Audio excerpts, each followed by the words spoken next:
Bienvenue dans Tribune et Podium, le podcast pour vivre les émotions du sport. Je suis Solène Rigoulet, journaliste podcasteuse, et chez moi, le sport est une histoire de famille puisque je grandis dans les tribunes de Gerland. Et aujourd'hui, ma passion, elle s'est tournée vers toute la grande famille du sport français. Pour partager cet amour du sport, je te laisse découvrir aujourd'hui une nouvelle histoire et je te souhaite une très bonne écoute. Et en fait, j'apprends pendant que je cours qu'il avait abandonné sur une chute. J'étais en train de courir et j'ai passé le premier ravito où ma maman m'annonce ça et mon père s'était planqué pour surtout pas me déstabiliser. Et en fait, j'ai été profondément triste pour lui et déçue pour lui parce qu'il l'avait vraiment préparé. C'était la deuxième fois qu'il abandonnait une course. Et en fait, cette tristesse s'est transformée en rage de vaincre et de faire vraiment une course pleine pour lui. Et je fais une course, je crois que c'est une des plus belles courses que je fais. Chaque dimanche sur Instagram, je publie un récap des actus sport de la semaine, du moins celles que je juge importantes et qui parfois passent au travers de l'actualité chargée. Il y a presque un an, un peu moins, on découvrait les Français sélectionnés pour participer à la Hard Rock 100 2025, autrement dit un ultra trail américain de 100 miles, soit à peu près 161 km et 10 000 mètres de dénivelé positif. Et cette année, les Français, ils étaient assez nombreux à être alignés sur la ligne de départ. Alors, j'en parle dans mon post hebdomadaire. Et mon invité du jour a découvert Tribune et Podium de cette manière-là. C'est comme ça aussi que moi, j'ai commencé à la suivre et que je l'ai découverte dans sa vie pro et sportive. On a échangé, je l'ai encouragé derrière mon écran lors de ses dernières courses. Et ça y est, on se retrouve enfin face à face. Je suis avec Manon Board aujourd'hui dans Tribune et Podium. Bonjour Manon. Bonjour Solène, ravie de t'accueillir ici.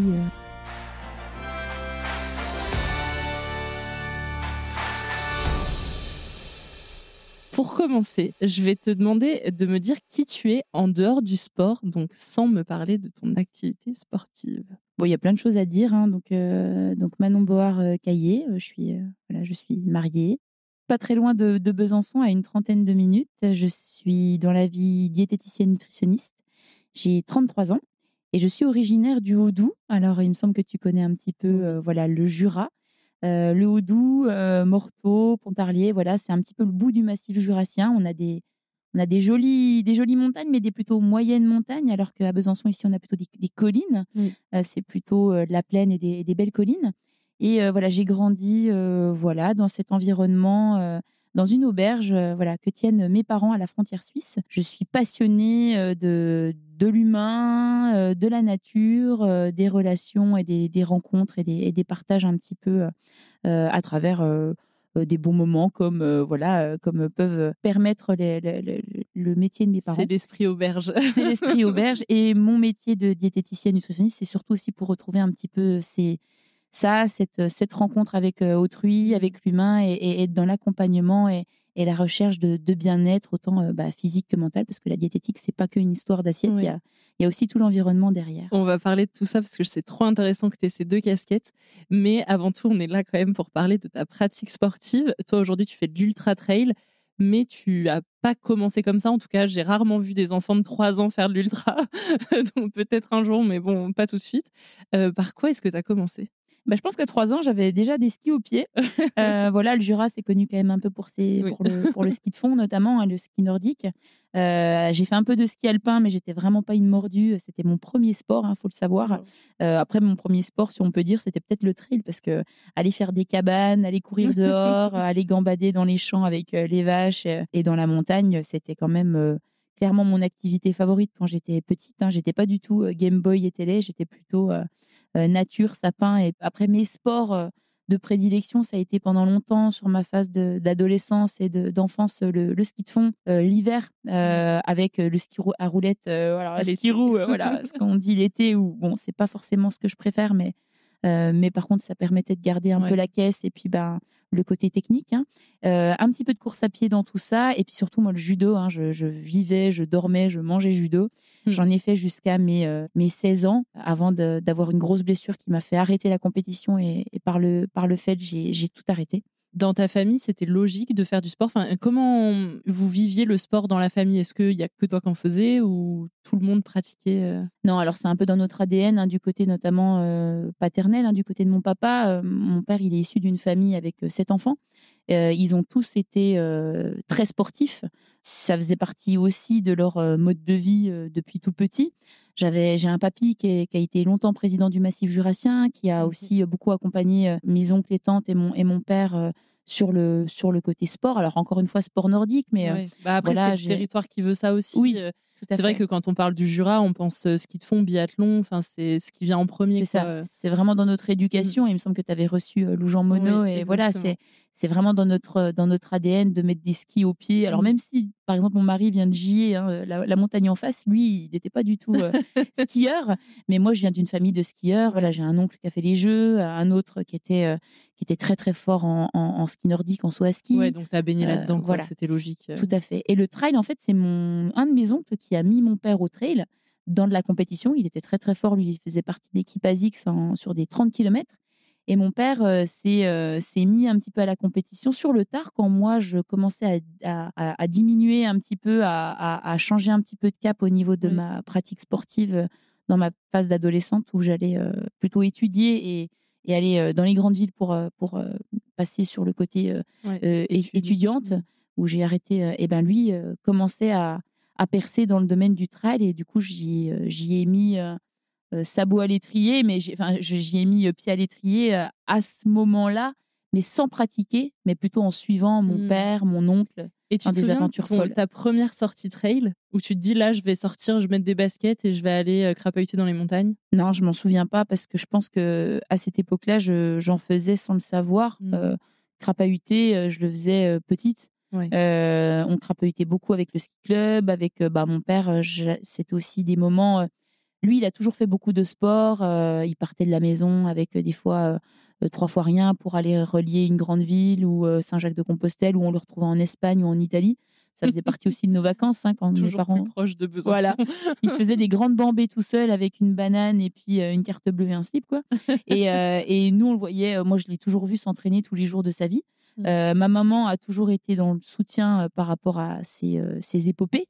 Et puis après, quand il a eu, lui, ses dossards, il allait un peu plus s'entraîner sur des footings. Et moi, c'était un privilège de l'accompagner dans ses débuts de footing pour passer du temps avec lui. Parce qu'entre les clients, voilà, les fartages de ski, l'allocation du matériel à la maison et tout ce qu'ils avaient à faire à la maison, on n'avait pas forcément de temps à nous, autre que les vacances. Et du coup, moi, ça me permettait de passer du temps avec lui, avec une paire de baskets. Et j'adorais ça. C'est quoi la première course sur laquelle tu t'as pris un dossard? Alors vraiment, la première course, c'était au Templier, où j'avais fait la Templière. C'était à mes 18 ans. Et là, c'est vraiment le premier dossard trail, vraiment, que j'ai mis, parce que j'ai fait des crosses, voilà. Oui, j'ai fait pas mal de choses avec l'UNSS et tout. J'étais quand même assez bonne en cross, hein, d'ailleurs. On se battait toujours avec une fille de mon collège, je me rappelle, pour les premières places. Et j'adorais ça aussi. Après, voilà, ça a été sur la Templière où je fais voilà, une très belle course, hein, au final. Et puis, par contre, j'ai remis un dossard assez sur le tard en arrivant à Besançon par le biais d'un groupe de copains, Rando Running à l'époque à Besançon, avec qui j'ai commencé à remettre les baskets là dans la pratique, alors que mon père était vraiment très connu pour le trail, mais c'est à Besançon que je m'y suis mise. Et c'est un copain qui m'a inscrite avec lui à une course à deux, parce qu'il me disait que voilà, il cherchait une féminine, que j'avais quand même un potentiel. Et en fait, on a gagné l'épreuve mixte. Et alors après, s'en est suivi des dossards sur de plus en plus long, Parce que déjà tu as des pris 40, du plaisir. Énormément. Ouais. Et surtout dans le partage, hein, et dans l'ambiance après course. Voilà, moi, c'était un peu le bon prétexte pour aller courir avec les copains, discuter, se dépasser, boire une bière après la course. Enfin, voilà, on n'était pas du tout dans une optique de performance à cette époque-là, même si j'avais déjà des bons résultats au départ régional. Et puis au bout de 2 ans, ça s'est avéré un peu parce plus... que ce dossard-là avec ton ami, c'était en quelle année? C'était 2016. Ah oui, ok. Ouais, Donc, 2016. Premier dossard, vraiment 2016. Et après 2017-2018, en 2017, je gagne la montagnarde. Ouais. Je gagne en 2017 aussi le Tard, le Trail des Aiguilles Rouges. Et l'année d'après, le Swiss Peak. Je fais 2 au marathon de Verbier sur le 80, derrière Saraveuil. Enfin, en fait, il y a eu des courses comme après, ça tout où s'est enchaîné en fait. je m'attendais pas du tout Mais à parce que prendre autant de plaisir. tu vois, il y a des trails qui sont, je mets des guillemets, accessibles parce que tout dépend de à quel niveau on est dans sa pratique sportive, mais il y a des trails qui sont entre 10 et 20 kilomètres et il y en a beaucoup plus importants. Donc, quand on passe dans l'ultra trail sur des 80, 100, 160 kilomètres, comment il se fait le switch pour toi entre un trail basique, je mets des guillemets, à un ultra où là, tu as envie d'aller te déchirer sur des centaines de kilomètres, quoi? Eh ben, je me déchire plutôt sur des 10, 15, 20, 40, 50 kilomètres maintenant, hein, j'avoue. Même des fois jusqu'à 80, j'ai l'impression d'être un petit peu vraiment en prise tout le long. Donc, je t'avoue que moi, je trouve pas forcément un ultra plus difficile. Ok. Alors, d'accessibilité, bien sûr, que ça demande un peu plus de moyens à plein de niveaux, parce qu'il y a plein de dimensions qui rentrent en compte dans l'ultra qu'on retrouve pas peut-être sur trail, entre guillemets, court. Les dimensions mentales, psychologiques, c'est clair qu'il y a quand même un pan très important. Le matériel, la nutrition, c'est des choses qui jouent moins sur plus court. Par contre, moi, je trouve tout aussi dur de se mettre voilà, pendant 5, 6, 7 heures, 8 heures de temps au seuil que d'être pendant peut-être 20 heures, 25 heures sur des allures qui sont quand même un peu plus confortables. Après, vraiment, le switch, il s'est fait vraiment au fur et à mesure du temps parce que en fait, je me sentais de plus en plus à l'aise et de plus en plus aussi dans l'envie un peu d'introspection, de passer du temps avec moi-même. Je pense que quand j'étais ado, j'avais beaucoup de mal à être avec moi-même, passer du temps avec mes pensées, avec et c'est pour ça que dans sa tête. j'étais un peu solitaire. Et en fait, j'ai redécouvert ce que c'était la solitude en fait à travers le trail. Et j'appréciais vraiment être seule dans la nature, à évoluer avec mon corps, mes pensées et tout simplement ce que je devais faire pour continuer à courir. Dans le plaisir, en fait, je suis jamais lassée. En ski, je peux être vite lassée au bout de quelques heures maintenant, et en ultra, jamais. Donc, je pense que c'est plutôt le plaisir qui guide ça. Et après, bah, tu mets les moyens en place pour te faire accompagner et faire les choses bien, bien entendu. Et puis, ben, il faut un peu plus de temps. Mais je dirais que c'est pas plus difficile. Un 10 kilomètres comme un 50, comme un 150 kilomètres peut être tout aussi dur. Ouais. Et j'ai envie d'aussi casser aussi le côté Graal de l'ultra, parce que c'est pas un Graal en soi. Enfin, je pense que plein de personnes rêvent de faire la hard rock, l'UTMB, mais peut-être pas pour les, entre guillemets, les bonnes raisons, ou juste parce que ça fait rêver à la télé. Il y a aussi un truc de c'est un peu à la mode. Et voilà, il y a un effet de mode, comme tu dis, et je pense que tout le monde n'est pas fait pour ça. Et tout le monde ne prend peut-être pas de plaisir à ça. Donc ça, il faut aussi en avoir conscience et peut-être déjà se tester. Alors, je dis pas qu'il faut être, comment dire, protocolaire ou avec à passer des étapes et tout, mais je pense que déjà, si tu veux faire de l'ultra, bah déjà faire déjà un 50, 70, 80 et de se rendre compte un petit peu ce que c'est 10 heures d'effort, ça permet déjà d'avoir une bonne idée de est-ce que si c'est 2-3 fois plus long, est-ce que je vais apprécier corporellement comme mentalement, quoi. Tu avais des a priori sur l'ultra trail avant de démarrer qui se sont avérés vrais ou totalement faux aussi Alors tout à fait, des a priori de facilité entre guillemets, mais dans le sens où j'ai vu mon père pratiquer quand même des courses assez incroyablement longues et interminables, hein, comme le Tour des Géants, le Swiss Peak 360. Il a fait beaucoup, beaucoup de 100 miles, mon papa. Et du coup, c'est vrai que c'est des périodes où on échangeait. Moi, j'étais quand même assez, comment dire, assez fan, assez admirative de son parcours. Mais lui s'exprimait pas tant sur ce qu'il vivait en course, sur ce qu'il traversait en course. C'est quelqu'un qui s'exprime pas beaucoup. Et ma maman, elle, s'exprimait à travers lui, mais sur ce qu'elle connaissait, elle, des ravitaux, de l'assistance. Et en fait, l'effort, on se rendait pas compte à quel point, et je ne me rendais pas compte à quel point c'était. On traverse des moments très difficiles. Donc j'avais quand même un sentiment, quand même, quand j'ai commencé à mettre mes premiers dossards sur 70, 80, je me rendais pas compte à quel point l'ultra, au-delà de ces distances-là, un 100, un 150, un 180, 170, c'est vraiment encore un cran au-dessous, de par aussi le sentiment de facilité que pouvait avoir mon papa quand il vivait ces. Et du coup, c'est vraiment dans les premiers temps où je me suis rendu compte à quel point on a mal aux jambes, on devient randonneur, ça devient vraiment difficile mentalement de tenir, d'être, de des fois devoir encore attendre 8 heures avant de traverser la ligne, alors que quand bien même on a passé une nuit dehors, on peut plus manger, on peut plus mettre un pied devant l'autre. On a l'impression d'être vraiment un robot, quoi.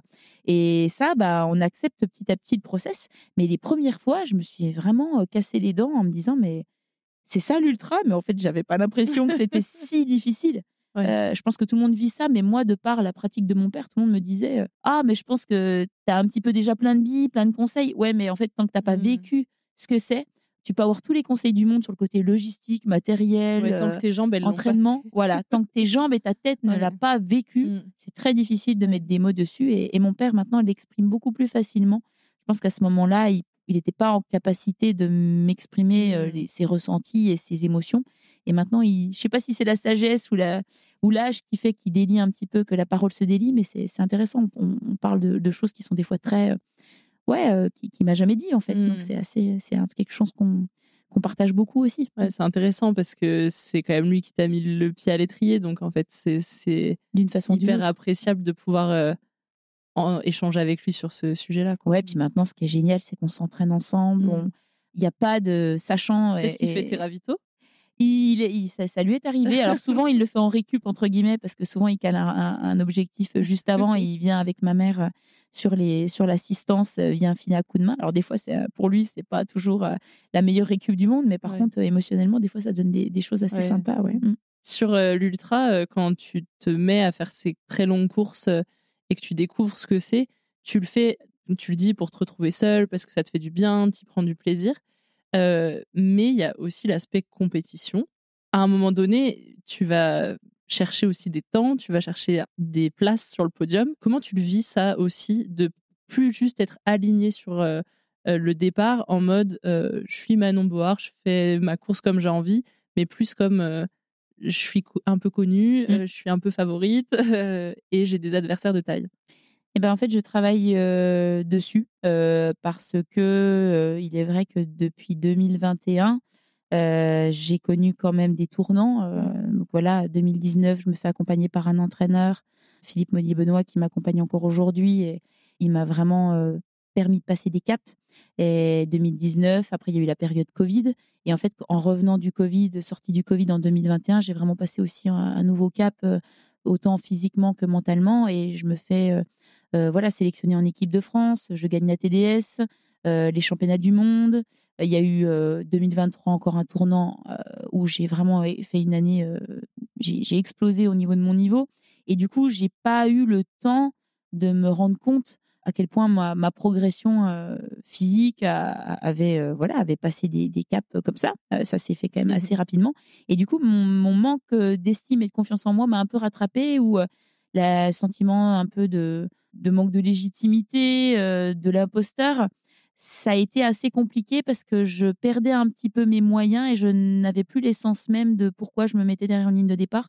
L'envie de prouver, la peur de l'enjeu, la peur de la concurrence aussi, de ne pas se sentir à la hauteur, ou voire de décevoir mon entourage. Alors que quand bien même le sport, c'est ça, c'est qu'il y a des hauts, des bas. Et puis en fait, tu déçois personne, tu fais les choses avant tout pour toi-même.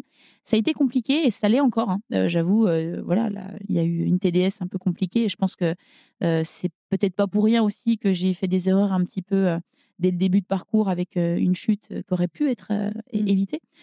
Donc c'est toujours quelque chose qui est compliqué chez moi parce que j'ai toujours profondément cette difficulté à croire en moi. Après, je me suis fait accompagner par un préparateur mental et un psychologue dans ce domaine-là. Et il a fallu aussi se confronter à des choses qui nous sortent aussi un petit peu de notre zone de confort.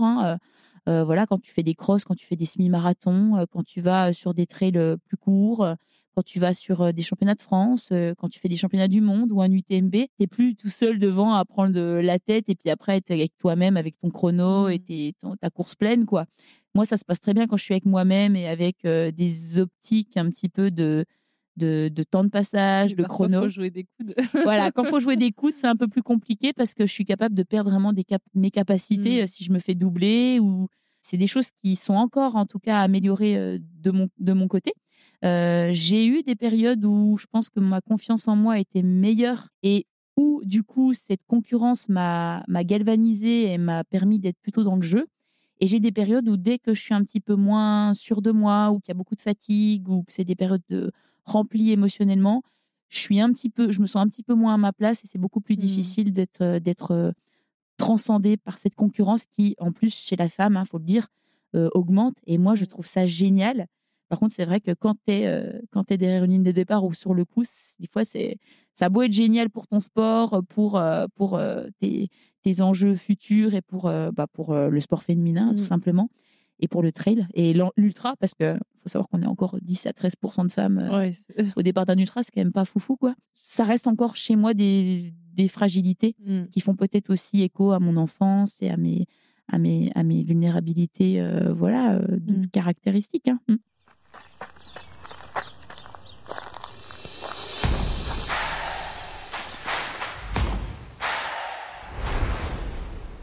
On va partir sur la période de 2023, qui est une année de gros changements pour toi. Est-ce que tu peux me raconter déjà ce qui se passe pour toi en 2023, me recontextualiser un petit peu au niveau du sport, mais aussi du travail, comment tu arrives à jongler avec les deux, etc. Alors 2023, ça a été une année assez folle sur le plan sportif, mais remplie, pleine à craquer, dans le sens où c'est une année où j'avais, moi, de transition sur le plan professionnel. Alors moi, il faut savoir que je suis diététicienne coordinatrice ECAD dans une structure qui s'appelle le REPOP. C'est un réseau de prévention, de prise en charge de l'enfant en surpoids et obèse. Et aussi, je suis soignante au CSO, donc Centre spécialisé obésité à Besançon. Actuellement en disponibilité pour justement me consacrer plus à mon sport et retrouver de la sérénité, ralentir dans mon mode de vie qui était, 2023 m'a permis très intense, bien trop. Et du coup, 2023, ça a été un petit peu une année un peu d'explosion, mais aussi de rupture. C'est assez étonnant parce que j'ai touché vraiment le haut potentiel, je pense, que de ce que je peux atteindre dans ce sport. Je pense que je peux même faire mieux. Mais tu penses que tu étais à ton meilleur niveau en 2023? En tout cas, j'ai atteint mes meilleurs résultats en 2023, c'est vrai. Mais j'étais profondément aussi sur tous les fronts, sur des projets professionnels et dans une optique de diminuer mon temps professionnel, mais à chercher des solutions actuellement pour ça.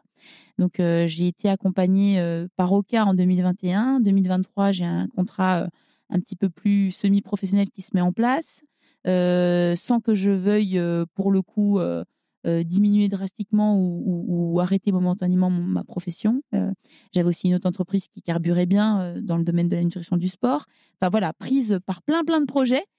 Trop de casquettes. Trop de casquettes. Et du coup, cette année, il y a eu les championnats de France où je fais deuxième des championnats de France avec une course qui s'est bien menée alors que quand bien même j'étais éreintée au départ.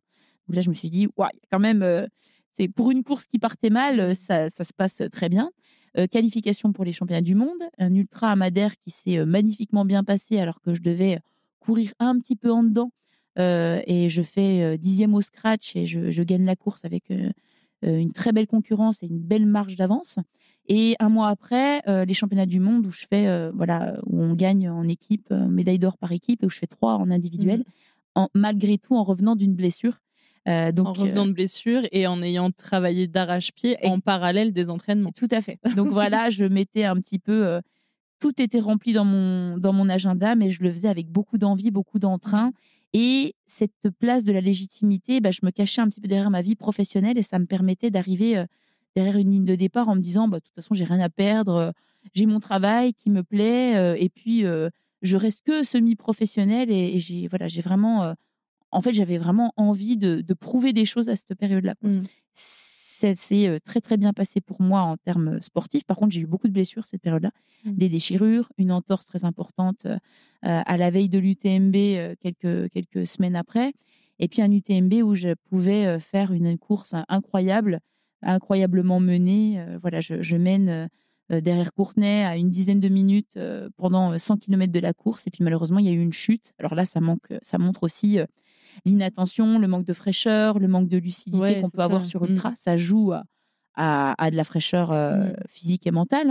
On n'a peut-être pas idée au départ, on se sent pousser des ailes derrière ce type de ligne de départ, mais n'empêche que si tu as été très très occupé des semaines avant et que tu n'es pas focus complètement sur ta pratique, c'est toujours difficile de pouvoir être à 200% ce jour-là sur 100 miles. Voilà. Ouais. C'est ça un peu qui m'a coûté.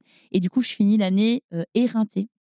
avec un quatrième ultra cette année-là pour aller chercher une qualif pour l'UTMB l'année d'après, parce que malheureusement sur cette course-là, ça s'est mal fini avec cette chute et il a fallu que je me requalifie parce que pour moi c'était hors de question de pas y voilà, retourner. hors de question de pas avec cette envie, ce plaisir que je vivais et ouais, il faut le dire aussi, cette surprise de me voir à ce niveau-là. Ça concrétisait un peu une année vraiment très réussite sur le plan physique. Du coup, je vais à Hong Kong, ultra de trop, et objectif et projet de trop, hein.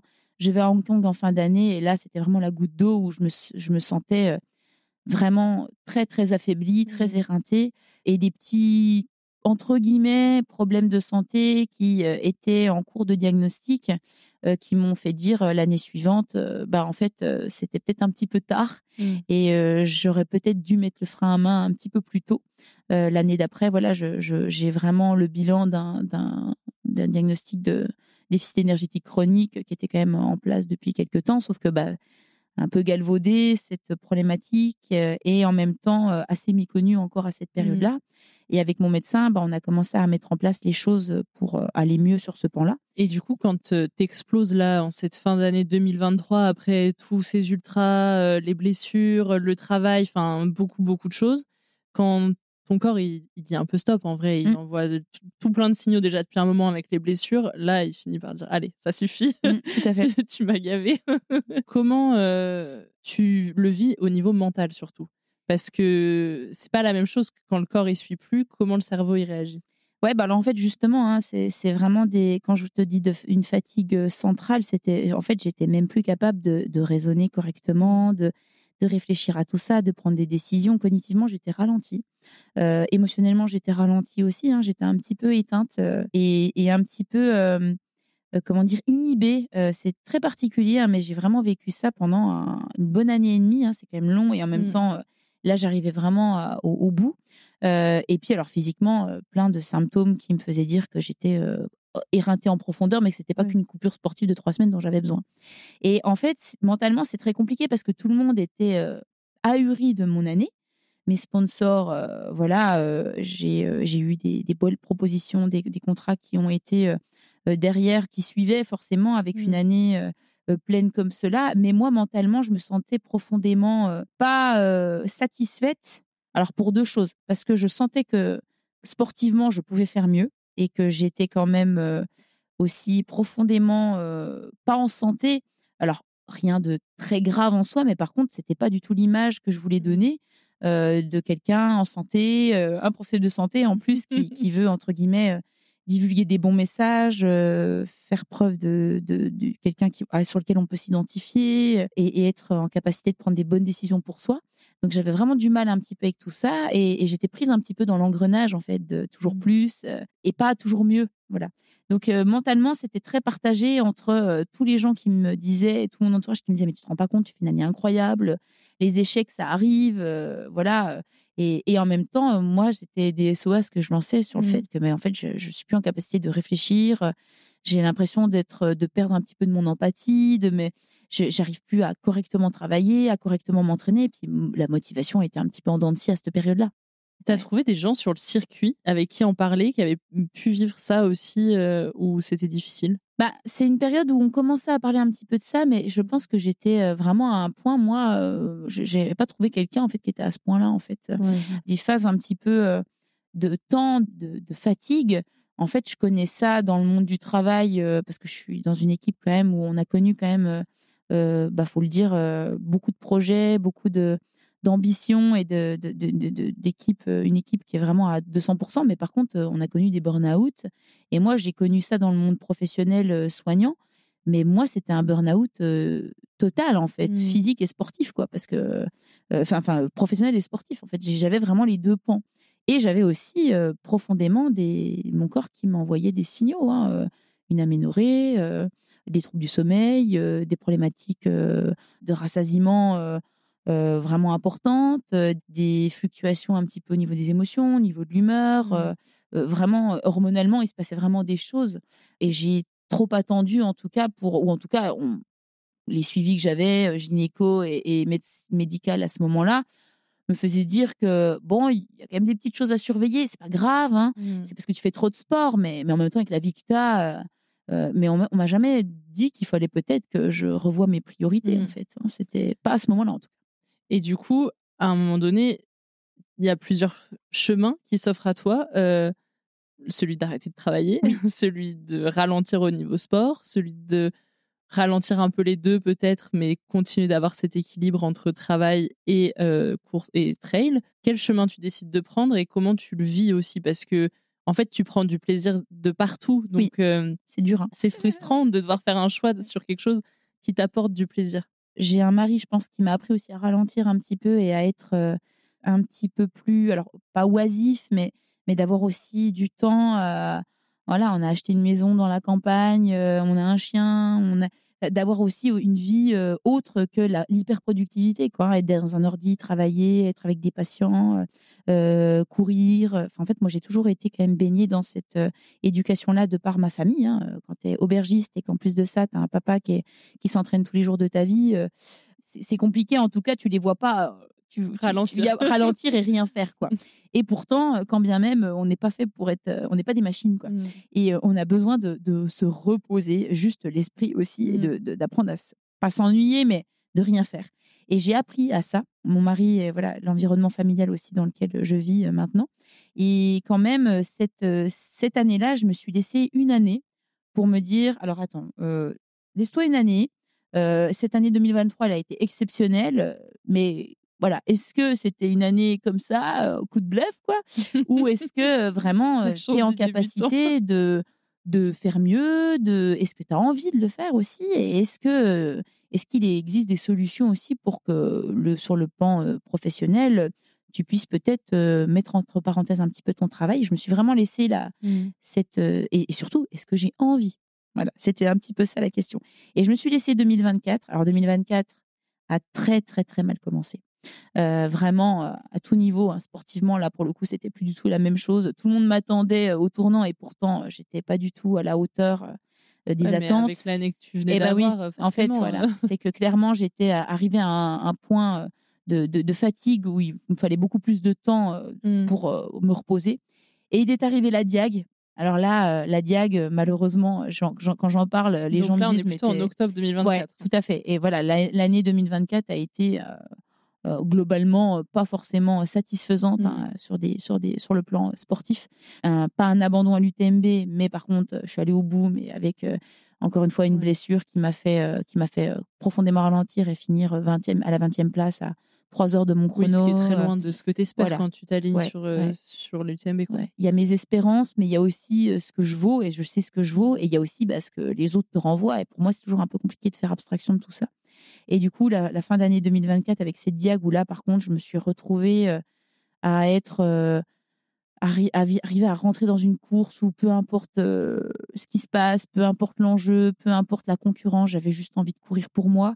Je me suis vraiment retrouvée sur cette course, et en même temps, je suis allée encore très très loin dans la douleur et dans les émotions, mais ça se finit quand même sur une belle victoire, avec malheureusement 8 heures à être dans la douleur à la fin, et je vois à quel point aussi je suis de remale, et je peux aussi passer des caps au niveau du côté physique et mental, hein. Le corps est vraiment incroyablement fait. Mais encore une fois, là, beaucoup de questions sur est-ce que vraiment c'est l'image que je veux rendre à tout le monde. Voilà, finir la Diag, même pas se rendre compte qu'on passe la ligne, être soulagé de passer la ligne parce que bah, tu ne peux plus et tu savoures pas ton arrivée, tomber dans les pommes, à passer la ligne. Et là, je me suis promis que j'allais continuer dans ce sens, parce que j'aimais profondément ce sport pour 1 ou 2 ans ou 3 ou 4, je ne sais pas, mais en tout cas sur une courte période. Par contre, d'aller vraiment chercher à diminuer ma vie professionnelle, parce que moi, je suis incapable de mettre une limite, et si je m'en mets pas radicalement, voilà, moi, le remplissage de l'agenda, il est toujours un peu compliqué. Donc voilà, donc j'ai demandé. T'es hyper active. Quoi? Moi? Je pense qu'en ultra, on est quand même tous un peu dans l'hyperproductivité, l'hyperactivité, même si c'est c'est un magnifique sport et même mode de vie pour se recentrer sur soi, se recentrer sur ses sensations, apprendre à se connaître. Et il y a un côté un petit peu introspectif pour moi, ou voire thérapeutique pour d'autres, hein, mais ça permet vraiment d'être profondément bien et avoir un sas de décompression. Et en plus, on évolue avec notre corps d'un point à un point B. C'est le meilleur moyen aussi de découvrir des endroits ou des choses pour soi, quoi. Et grâce à ça, moi, ça a été un catalyseur pendant ces dernières années. J'ai vraiment mûri. J'ai appris à passer des moments compliqués.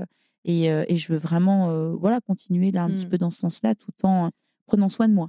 Et là, cette année 2025, du coup, quand tu démarres 1er janvier, tu sais un peu ton planning de l'année quand même. Tu sais que tu vas être aligné sur la hard rock. J'imagine que tu sais déjà que tu vas faire la TDS. Enfin, voilà, tu as ces échéances-là en tête.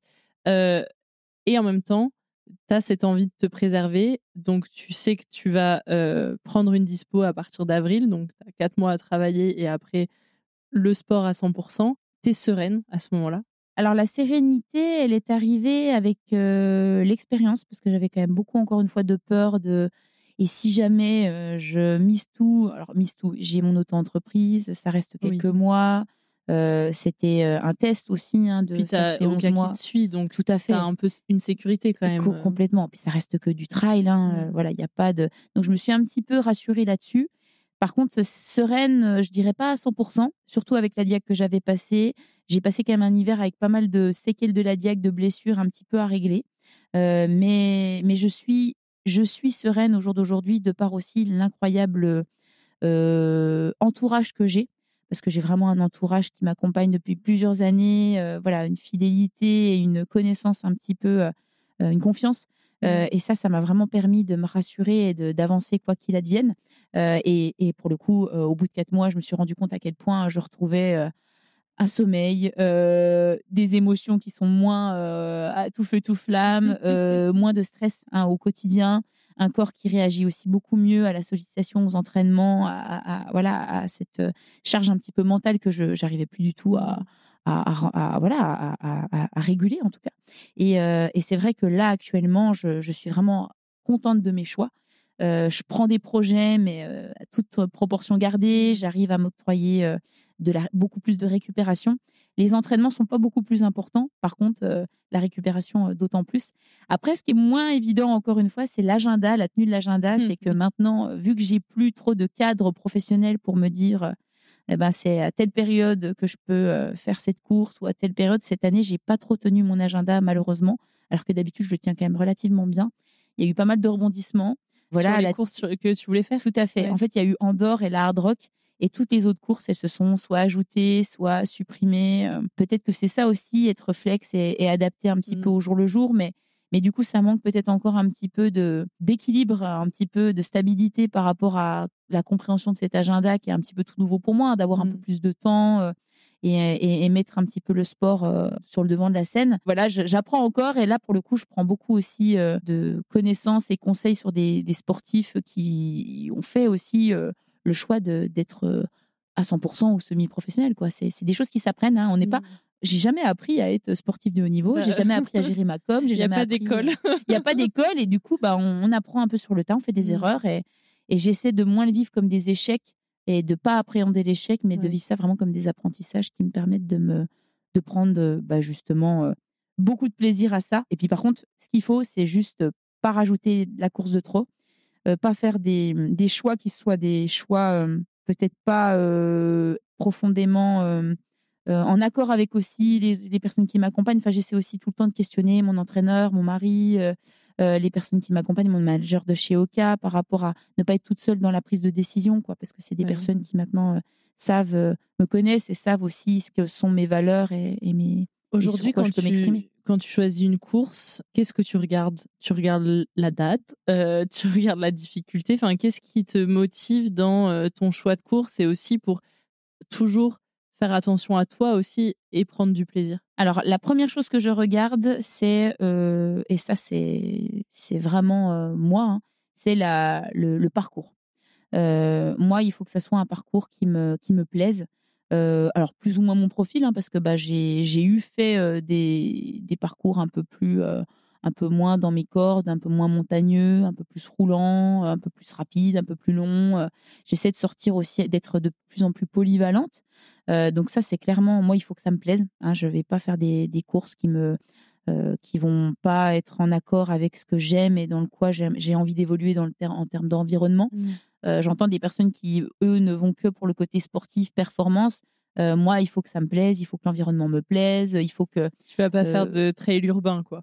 Voilà, ou en tout cas, ça dépend un peu dans quel contexte, mais il faut que ce soit vraiment quelque chose qui me plaise et que je sache aussi pourquoi je m'aligne là-dessus. Après, l'autre chose, c'est aussi le planning.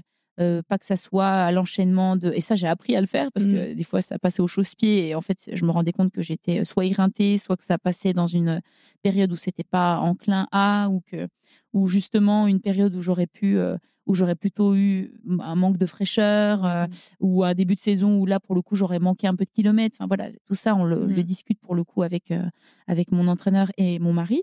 Après, j'essaie aussi quand c'est des voyages, quand il faut prendre l'avion, de se déplacer, et pas juste pour l'environnement, pour le parcours, mais la course pour aller passer aussi des vacances avec Alex, pour qu'il puisse m'accompagner aussi. Oui, tu vas pas faire la diag à La Réunion et tu reviens 24 heures après. Quoi. Non, déjà, voilà, éthiquement et écologiquement parlant, ça me paraît pas possible, surtout actuellement, de faire ça. Par contre, je m'autorise voilà, s'il y a une course qui me fait rêver, on est allé à la Translanto vers Hong Kong et c'était un voyage. J'essaie de ne pas prendre trop l'avion dans l'année, mais par contre, quand c'est des courses qui me tiennent à cœur, je fais pour. Donc voilà, il y a de ça. Et puis après, la dernière chose, c'est la périodicisation un petit peu des objectifs. Voilà, faire un petit peu plus de vitesse l'hiver, mettre des dossards peut-être à ski l'hiver, être plus sur du trail, de l'ultra, voilà, à partir de juin, voilà, que ça soit cohérent par rapport à la phase de préparation. Par contre, voilà, j'ai mis des dossards sur la route. Je vais mettre des dossards sur le cross. Hein, j'espère aller me confronter à cette concurrence qui me fait peur et en même temps qui m'excite. Donc, il faut vraiment que je puisse aussi utiliser ça pour rajouter ces outils-là dans ma boîte à outils. Voilà, ce qui peut construire des saisons. Après, je ne regarde jamais la concurrence. Je vais pas aller sur une course parce qu'il y a un manque de concurrence pour aller la gagner ou justement parce qu'il y a... Je suis sûre d'être première. Voilà, c'est pas du tout ma façon de faire. Par contre, j'aime aller sur les courses de l'UTMB de par la concurrence, sur les championnats de France par la concurrence. J'ai adoré participer aux mondiaux. J'essaie d'aller sur les courses d'UTMB où je sais aussi que c'est des courses qui peuvent brasser sur ces périodes-là un peu de monde parce que c'est vrai que c'est toujours mieux d'avoir quand même chez les féminines notamment de la concurrence et d'avoir voilà de la confrontation directe. Après, j'arrive toujours à trouver des moyens de levier pour me optimiser un petit peu cette performance, soit avec le scratch, soit avec des chronos ou des enjeux plus opérationnels dans mes courses. Donc, s'il y a pas peu de concurrence, au final, je vais aller chercher d'autres leviers pour me dépasser, quoi. Parce que des fois, c'est pas évident de se faire mal plusieurs heures quand il y a une fille qui est loin derrière. Voilà, c'est pas toujours évident. Et la Hard Rock, par exemple, c'est une course qui est incroyablement connue et reconnue. Mais malheureusement, la densité fait que il y avait des très bonnes coureuses au départ, mais pas assez pour passer plusieurs heures ensemble et se tirer un petit peu la bourre ensemble. Donc voilà, Katharina a fini à 4 heures de moi derrière. Cathy, elle finit à 2 heures de moi devant. Voilà, c'est particulier. C'est vrai, quand on voit les temps, c'est impressionnant parce que si on regarde juste le podium, alors, c'était une question pour plus tard, mais du coup, elle vient maintenant. On se dit, une deuxième place sur la Hard Rock, c'est fou. Alors, je sais pas si toi, t'espérais la gagner dès la première fois. Je sais pas dans quel état d'esprit t'es parti. Mais après, quand on regarde les chronos, on se dit, mais il y avait deux personnes par heure entre chaque personne. 2 à 3 coureurs qui arrivaient dans l'heure. C'est vraiment spécifique, spécial. C'est très intimiste. On est très peu à prendre le départ. Mais là, pour le coup, je sais pourquoi j'allais là-bas. Et je n'allais pas là-bas pour la confrontation et l'adversité. J'y allais parce que c'est une course qui est très difficile. Il y a beaucoup d'enjeux d'altitude, de nutrition, de climat, de musculaire qui sont à gérer, qui sont de l'inconnu. Donc, ça rajoute aussi du suspense. Et c'est pas ces déterminants-là, c'est pas la déterminant de la concurrence ni du nombre au départ ou de l'ambiance qui me faisait aller là-bas. Et par contre, c'est une atmosphère qui est très spécifique. On se sent tout petit dans un environnement très austère. C'était incroyable à vivre. Mais quand tu sais pourquoi tu prends le départ et pourquoi tu fais les choses et pourquoi tu t'entraînes pour cette course, voilà, je me suis confrontée à des choses très compliquées. Sur des mondiaux, je me suis confrontée à de l'adversité et à aller chercher la moindre seconde pour l'équipe et tout. Et là, j'allais chercher plutôt de la rencontre avec moi-même, se confronter à des difficultés, j'ai envie de dire, environnementales, parce qu'il il y a aussi des ours, des pumas. Enfin, voilà, on peut avoir quelque chose qu'on ne contrôle pas là-bas. C'est leur univers à eux. Donc, c'est toi qui dois te faire toute petite. C'était vraiment une course assez exceptionnelle à vivre, que je vivrai peut-être plus jamais. Hein. Je l'ai vécu une fois. Et voilà, tu sais pas si tu y retourneras. J'aimerais bien, en tout cas, mais il faut aussi avoir beaucoup de chance parce que c'est des golden tickets, enfin des tickets, un tirage au sort. Ouais. Donc, pas si simple pour ça. C'est pour ça que cette année était une édition folle pour les Français. C'est qu'il y a eu beaucoup de Français tirés au sort. Et en plus, alors toi, tu fais deuxième. Chez les garçons, on a les deux premiers. 3 Français. Tu vois, j'avais retenu 1 et 2, mais le podium, il est 100% français. Alors qu'on était 10 au départ. C'est fou. Les Français sont très amoureux de la western et de la hard rock. Enfin, ils sont c'est très suivi chez nous en France. Ouais.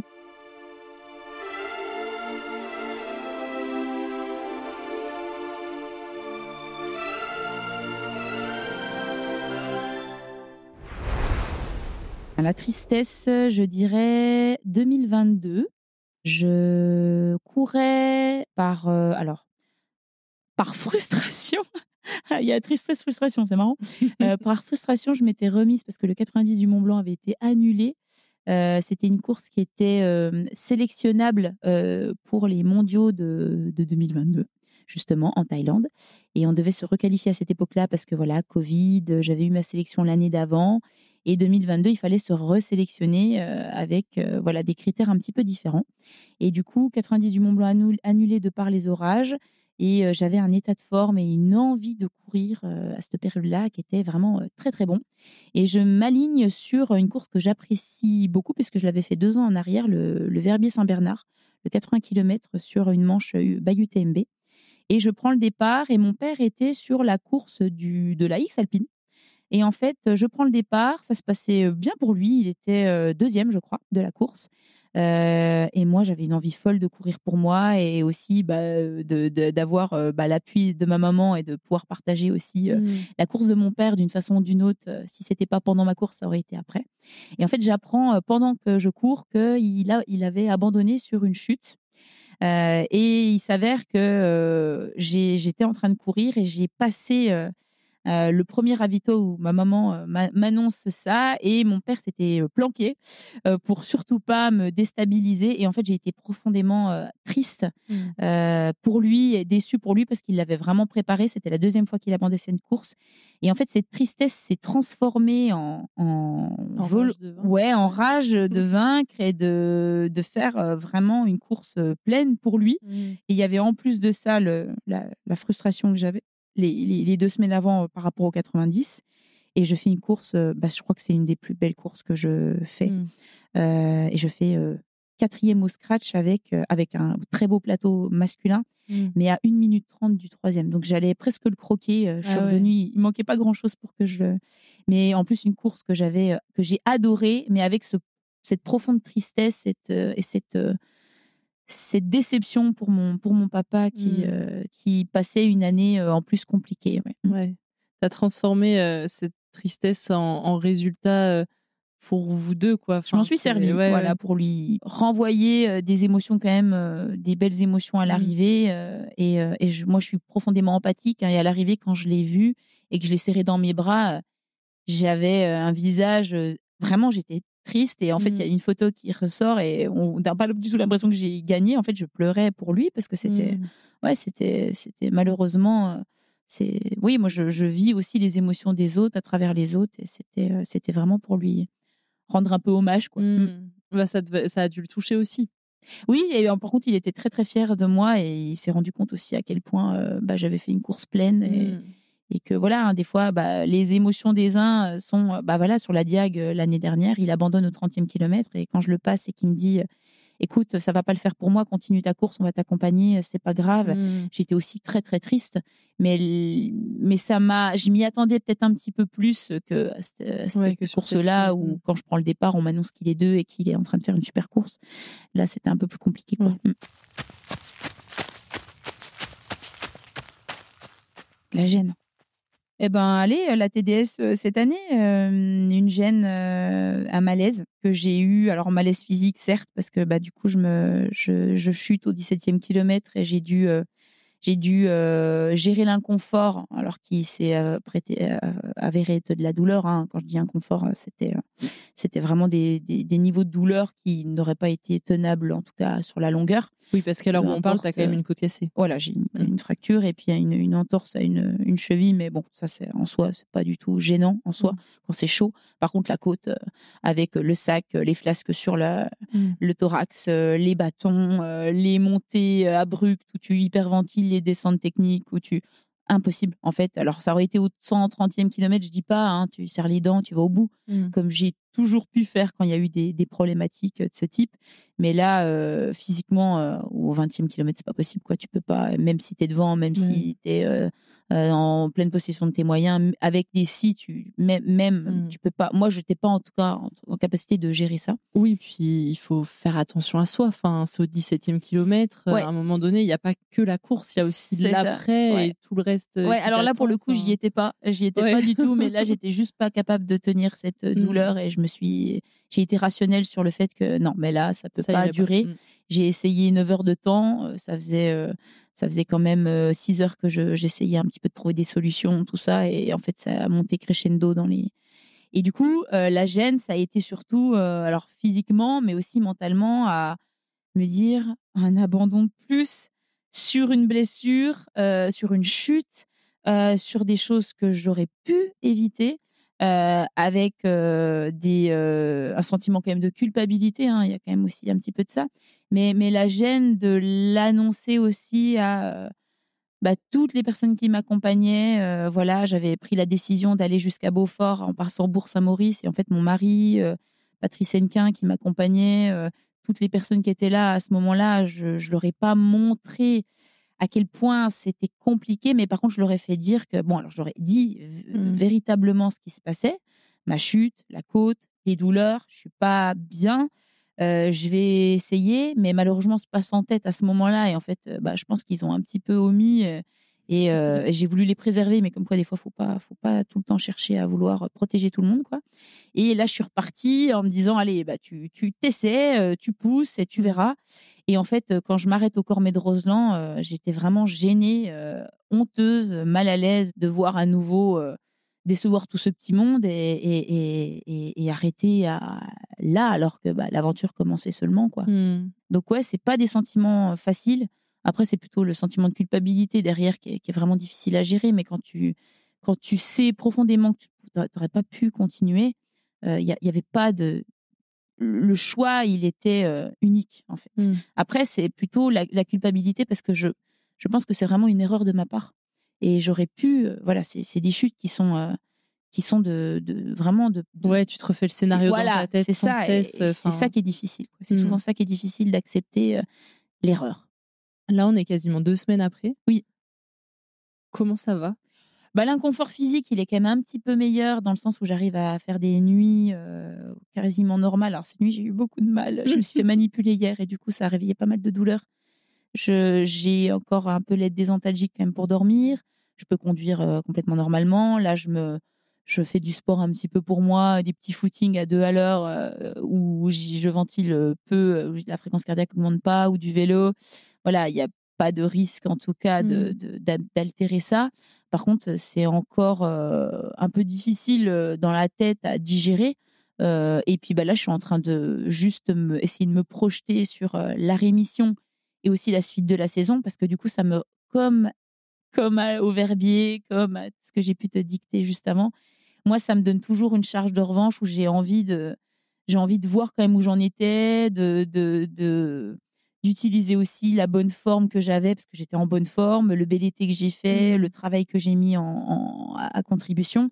Et du coup, le risque, c'est pas de mettre en place des dossards mouchoirs, Mais c'est comment. Alors, j'ai une prochaine course qui est à la Transmartinique. C'est un 130 km en décembre qui était prévu et de toute façon, ça a géré. Mais comment je remets quand même un peu des objectifs pour me relancer sans en faire trop et sans vouloir un petit peu réparer ces erreurs, quoi. C'est éviter d'être dans l'évitement, j'ai envie de dire, de voir quand même les choses en face et de pas forcément à nouveau rajouter de la charge mentale, de la charge physique supplémentaire par rapport à ce qui était prévu. La TDS, elle a duré 70 km. C'est comme ça fait partie du jeu, mais on va pas chercher à rajouter ou à s'auto-punir. Hein. Des fois, c'est un petit peu, on se demande si c'est pas des fois de l'autopunition, mais plutôt utiliser la bonne, entre guillemets, frustration pour avoir un supplément d'âme et de la motivation à relancer la machine pour préparer un UTMB l'année prochaine. Et là, je pense que je vais vraiment préparer ça sur un an et essayer apprendre de mes erreurs, parce que c'est quand même quelque chose qui revient souvent, cette difficulté à être resté dans son plan de course, à vouloir doubler ou à vouloir faire des choses qui n'étaient pas prévues au départ, et ça va jusqu'à... Tu as déjà un petit peu un calendrier en tête là pour les prochaines courses, prochaines échéances? Là, sur cette période-là, j'aimerais bien pouvoir rentrer dans la préparation de l'hiver et retravailler un peu la phase de vitesse, la phase d'explosivité. On travaille aussi avec mon kiné pas mal sur de la proprio et mon problème de pied, enfin mon problème et mon travail de pied, hein, ma bioméca, mon pied, mon explosivité, parce que c'est mon point faible. Alors je vais pas devenir aérienne et explosive demain, hein, je vais pas me mettre à faire du 400 mètres, mais quand bien même ça peut vraiment m'aider à déjà prévenir des blessures que j'ai un petit peu régulièrement sur cette bioméca au niveau du psoas et puis du genou, mais aussi pour me permettre d'être plus polyvalente et meilleure coureuse, hein, tout simplement. Et puis de trouver des disciplines et une pratique un petit peu différente, hein, travailler un peu plus la vitesse par le biais de la course sur route. Hein. J'ai beaucoup apprécié préparer les semi-marathons, peut-être aller me tester sur des crosses pour travailler aussi cette adversité, m'habituer aussi à prendre peut-être un peu à prendre des bananes derrière une ligne de départ et pas être confrontée à être ni attendue ni favorite. Tu vois, cette pression aussi extérieure que des fois qui moi est une pression que je revis de l'intérieur et que je me mets. Donc je pense qu'il y a toute cette préparation un petit peu physique mais mentale en fait qui va me servir. La Transmartinique, ça sera un petit peu la cerise sur le gâteau de l'année, avec un bel ultra qui est très technique au début, très roulant à la fin, où on passe par plein d'environnements différents. Mon papa l'a gagné, et ça sera aussi des belles vacances aussi qu'on va s'autoriser, et une nouvelle belle aventure sur les îles, parce que moi ça me réussit plutôt bien. Et puis l'année prochaine, j'aimerais bien vraiment être focus sur l'UTMB, à nouveau avoir un planning qui se prête à la préparation de l'UTMB, tout en mettant des dossards qui me plaisent et qui me donnent beaucoup d'envie. J'aimerais bien faire à nouveau le 90 du Mont Blanc sur Chamonix pour être dans une optique de préparation en 2 mois de l'UTMB. Oui, c'est logique, c'est quand même logique. Le même environnement. Mais pas faire un 100 miles supplémentaire, d'être vraiment sur des logiques plutôt de 90-100 km en vue de l'UTMB et d'arriver vraiment en août avec de la fraîcheur mentale.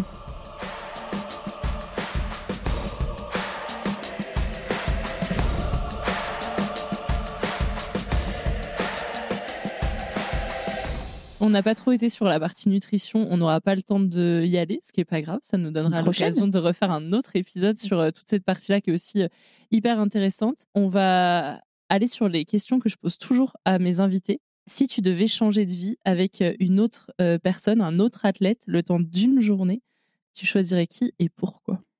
Il est athlète quand même, je pense, on peut presque dire athlète de haut niveau, mais Thomas Pesquet.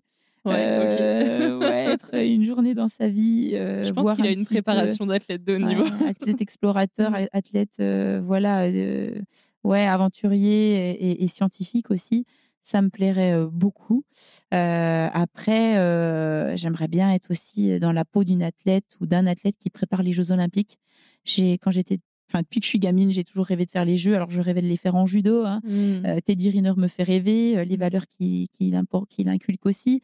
Mais préparer les Jeux dans une discipline me fait rêver. Et pour la petite anecdote, j'ai un très très bon copain qui était mon petit copain de l'époque où chacun de nous on rêvait de faire les jeux, qui les a fait 2 fois en kayak, en canoë-kayak et c'est un rêve qu'il a accompli et je trouve ça juste fabuleux et voilà pouvoir être dans la peau d'un athlète qui prépare une journée dans une journée sa prépa jeu en pensant au jeu dans sa journée et en ayant cette carotte là.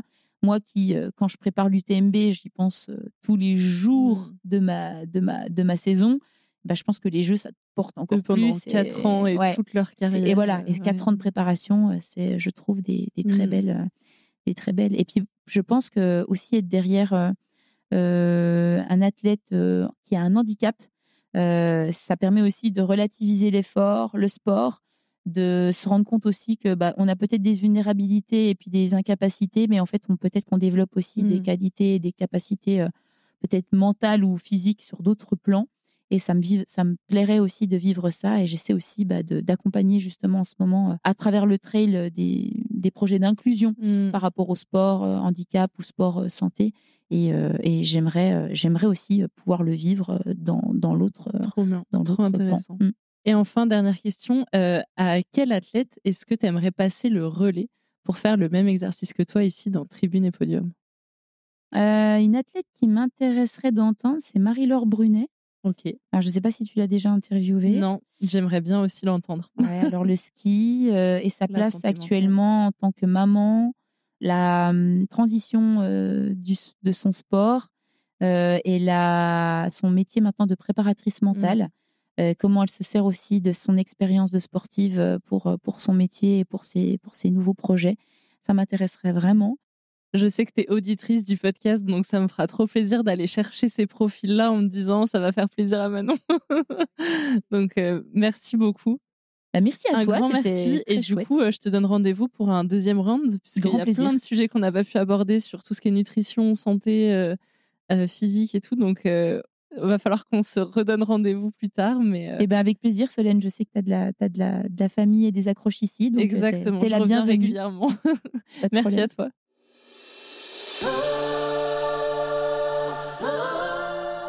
Merci d'avoir écouté cette histoire de sport et d'émotion. Cette aventure, je veux la vivre avec toi, tel un supporter prêt à clamer ton bonheur et parfois tes peines. Ensemble, nous allons vibrer plus fort et pour ça, je compte sur toi pour t'abonner à Tribune et Podium sur ta plateforme d'écoute préférée.